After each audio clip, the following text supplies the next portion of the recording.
mean, are you cooking right now on there? Hadley girl, sweet pea. Hey Landon, are you excited about the pool, buddy? Yeah, you look like it. Oh, that water feels good. Hey, having a little get together at Big Bird's house. Yeah, she's doing good there with her Aunt Virginia. It's my wife right there, for those who don't know. I convinced one to marry me. There's a little bird.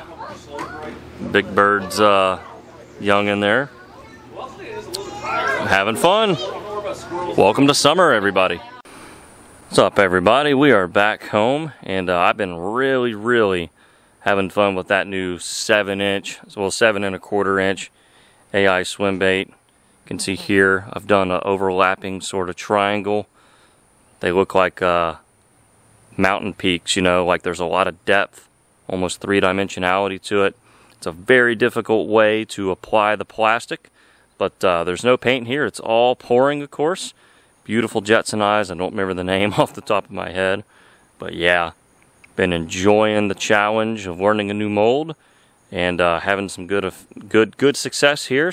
All right, so Happy Jack and I are going fishing, and look at this. One of my hand pours. We're actually going to use it. Those are like really old, but there they are right there in the bags. And I'm gifting those to him because he doesn't have enough of my stuff. And we're actually going catfishing. So I had to buy an anchor. We've got stink bait. We have wigglers. We have all kind of stuff. Isn't that nice? See one actually rigged up. Wish us luck. All right, Thelma's got the first catfish. Oh, it's a nice one. It's a nice one. Here, Thelma, I'll help. Oh! Dude, we got one. Yeah. All right, that's a fat one too. On the night crawlers. All right, we are not going home empty, everybody. We are back at the striper dam, and we do have a few rods rigged up for striper, but we figured throwing cut bait, stink bait, and wigglers for catfish might be a good old southern time. All right, well the river has beat us to pieces. Still only that one catfish, but there has been some nice bluegill caught, and I got spooled by a flathead. And pretty sure I missed one, so we reeled up a couple little tiny catfish, little pollywogs. So I actually re-rigged a bass rod for flathead, because we didn't think we'd be flathead fishing, and one absolutely thumped that pollywog. I set the hook and had him for a second, but he gone. Double hooks in my crotch. Channel kitty. Yeah. Yes, sir. Yeah. Uh-huh. Can you hold that? We've gotten a couple of them. So far it's been Angel with the hot rod, but I'm on the board.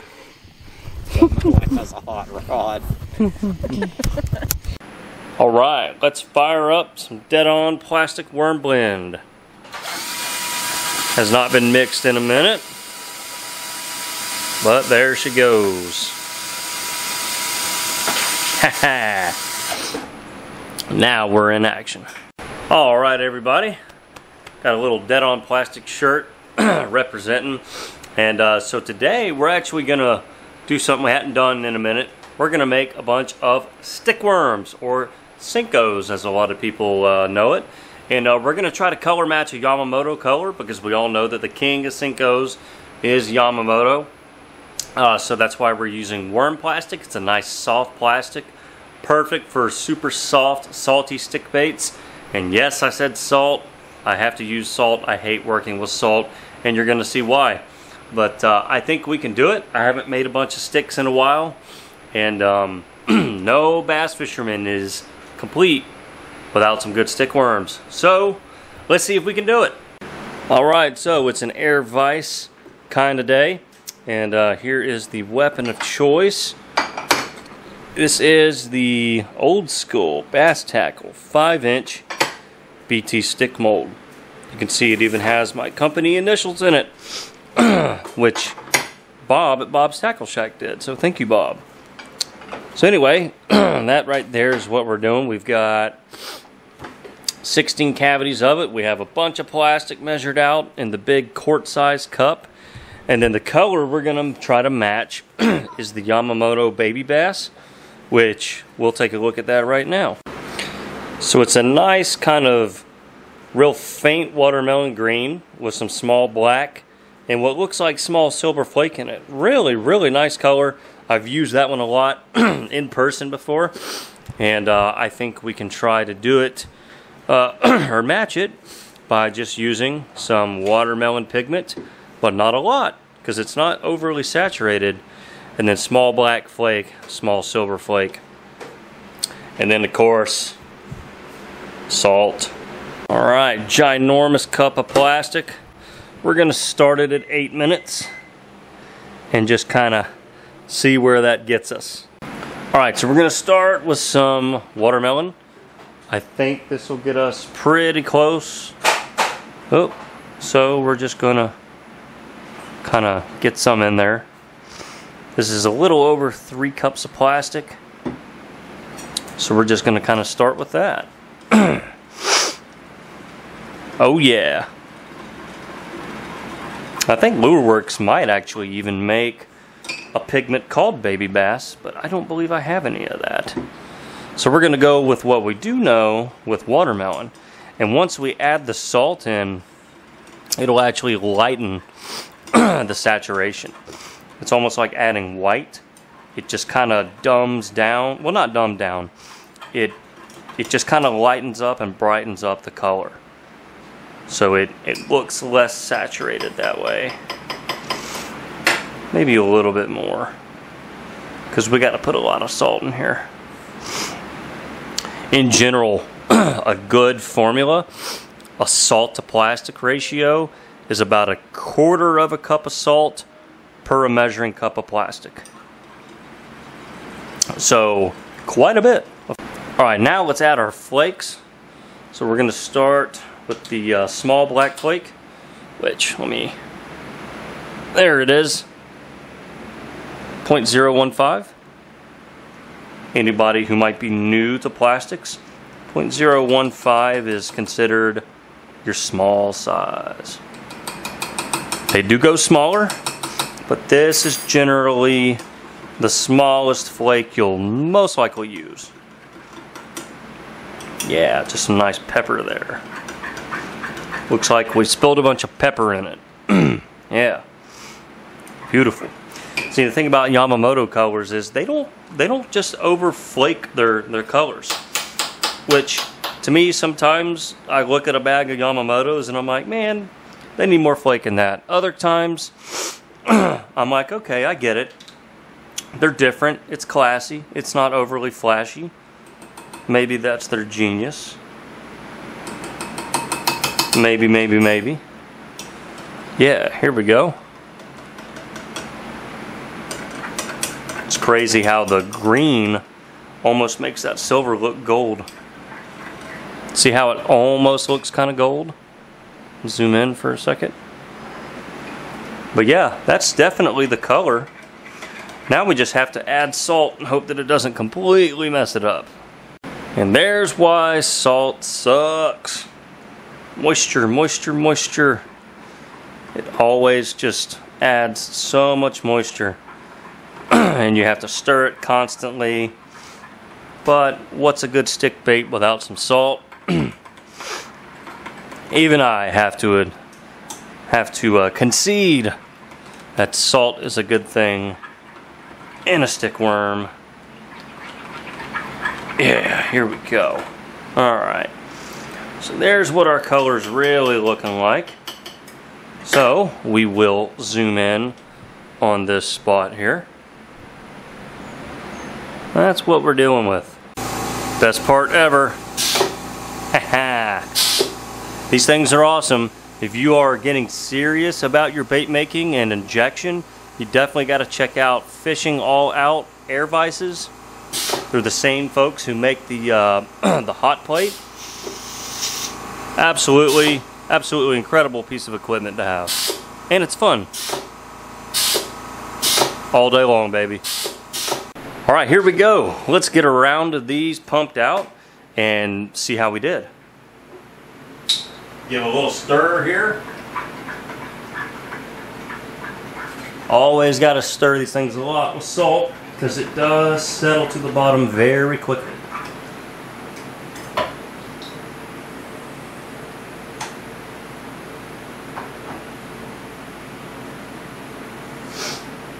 Here we go. Been a while since I've done this.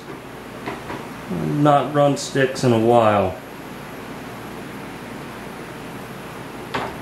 Mainly because I hate working with salt.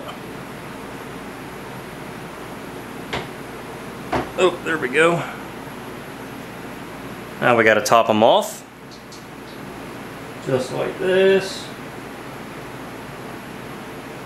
Just refill those tops.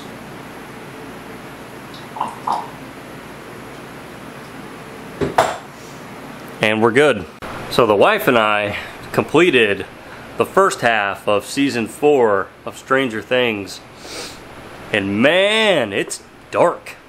It is dark, dark, dark. Like, it's no longer, you know, these cute young kids having fun, solving mysteries about the Upside Down. No, this is straight up horror. But I have to say I love it. And looking forward to the second half of the season and the big finale. So I'm curious how they're going to wrap up the whole thing. But big Stranger Things fan over here. All right, here we go. Unload. Let's grab, I don't know, guess we'll just start with this first one.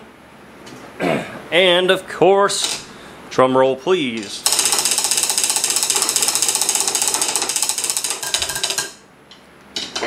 Dun dun dun dun. Hopefully these turned out. Yeah! Check it out. Let's get them out. It's pretty close, you know, the green, obviously, without their exact pigment, might be a little different, but I like the fact that they're very see-through because the Yamamoto is not overly saturated. And the salt kind of gives it that slightly cloudy look, which is, you know, a byproduct of putting a white substance into the plastic. It's going to cloud it up. But it also brightens things. So, yeah, I'm digging it. I think that is a-okay.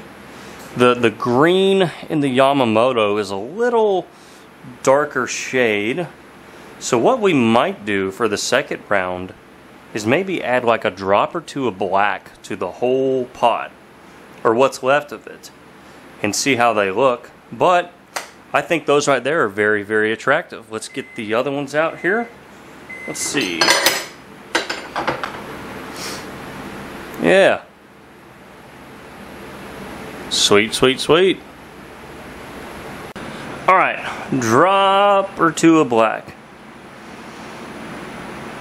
Let's go 2. See how that does. As you can see, it definitely made a difference, but a small difference. So we might go 2 more. And see how that comes out in actual worms. And then after that, we'll be kind of remelting the rest of this to try to get some more baits out of it. But that little adjustment right there might get us at least just a little bit closer. All right, lock and load. Here we go.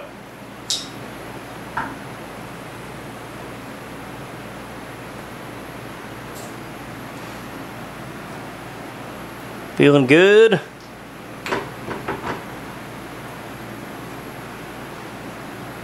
Nice little close-up angle here of the injection process.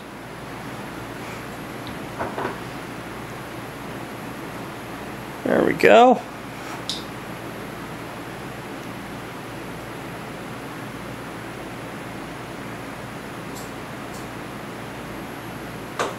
Beautiful.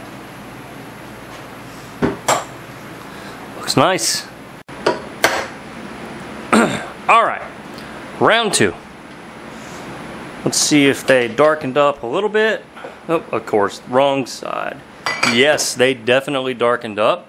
And to contrast and compare, we will set them next to some from the first round. Yeah, check that out. So that's what just a few drops of black can do. And I would say these are definitely closer, if not maybe even too dark. The question now becomes, which ones do you like better? I actually like the lighter ones better, just looking at them. However, this one is a little bit closer to the target. If we're just kind of looking at our picture here. Right, definitely a darker green. I mean, yeah, pretty close. Pretty close without knowing exactly what their color base is. Sort of almost like an army green. Not too bad, y'all.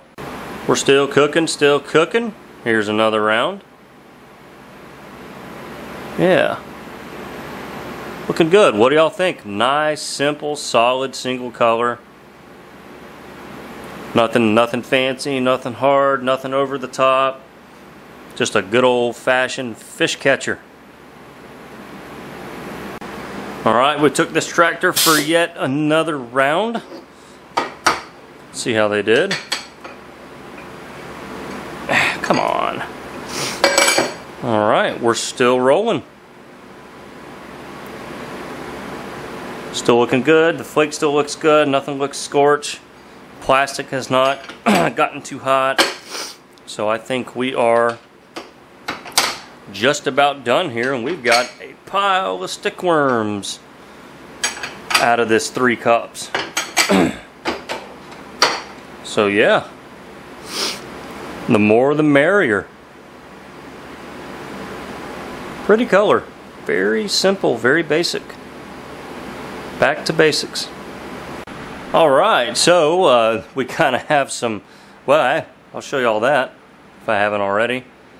It's a 7-inch fire crawl in the new 7-inch mold. Sort of doing some tail pouring there. So you can see the vein color starts in the tail and runs all the way up to the eye. Cool technique right there. But here is the first set, and then here are the ones once we darkened it up. Pretty cool. As you can see, that's all from just that 3 cups of plastic. It was slightly over 3 cups. And as you can see, you get a lot of return. Well, okay, everybody. I hope y'all have enjoyed today's bait blog, Back to Basics. And I think we got them just like the Yamamoto. However, there's only one more thing to do to make them even more like Yamamoto's. Here we go. Handful of sticks. Put them in a bag. Zip up the bag. Alright. That'll be $12.50. See you guys.